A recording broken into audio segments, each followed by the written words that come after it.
Welcome to the form properties. Unlike the field properties that are specific to individual fields, form properties control the overall configuration of the entire form. In this session, we will check two major properties, field display rules and hidden field default value. So let's get started. Before we go to the major properties, let's have a look at the validations on form submission.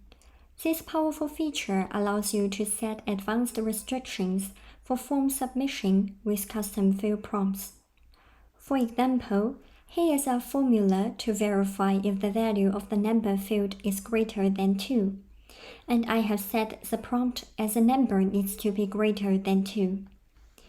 In this case, if the user submits a number that is less than 2 or keep the number field blank, it will send you the prompt to remind you that the number needs to be greater than 2. Now let's move on to one of the major form properties. With the field display rules, we can dynamically show or hide fields based on specific conditions. Let's say I want to prepare a survey. In this survey, I want to confirm if customer has any questions about Jodoo. If yes, I want to get more information about their questions. If no, I will thank them for their support. To achieve this, I will add 3 fields. Let's get into the edit mode. First, I will add a single select field to confirm if they have any suggestions for Jodoo. Then, a multi-line field to ask for more details. And at last, a divider to express the gratitude. After that, I will add 2 display rules. When do you have any suggestions for Jodoo equals yes, display please tell us more. Otherwise, display the divider. Now, let's quit the edit mode to check how it looks like on the customer's end. When I open this form, I will only see the question, do you have any suggestions for Jodoo? If I select yes, we will have the option to say more. And if I select no, it thanks me for the support. This is how the field display rules work. Let's move on. The hidden field default value decides how the value of a hidden field is generated. Currently, we have 3 options: empty, original value, always recalculate. For details, please refer to our help docs.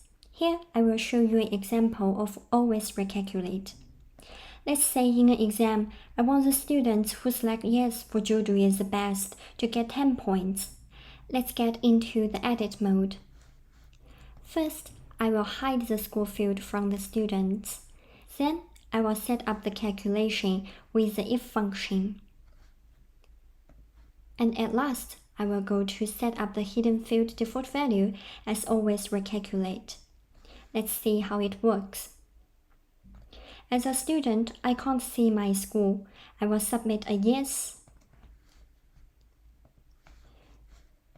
and a no. Now let's go to the Manage Data page. Here, as you can see, the scores are recalculated and stored in the database based on their responses. Next, we have Form Cache. Once you enable this feature, Jodoo will automatically keep a draft for you when you are filling out forms. In case of accidents or interruptions during the form filling process, the previous records will be automatically retrieved the next time you return. We can also enable Save Draft under the buttons to allow members to save the draft manually.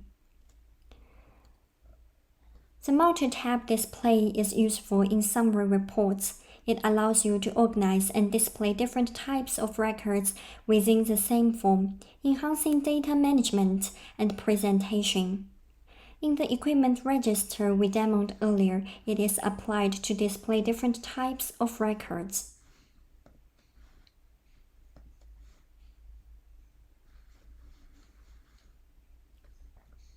Form public link style decides what a form in a public link looks like. We can choose from the default theme style or set up a custom style that aligns with your branding. As to the definition of form public links, it will be included in the Publish section. Front-end event is often combined with plugins and APIs. It can be applied to achieve a series of operations such as data validation and analysis. And it can also be set to trigger events when you submit or fill in data. For example, we can even set up an auto-querying system to track package updates on platforms such as Amazon. That concludes our session on form properties. This is the last session regarding the basic features of a regular form. In the next session, we will talk about the workflow forms. See you later.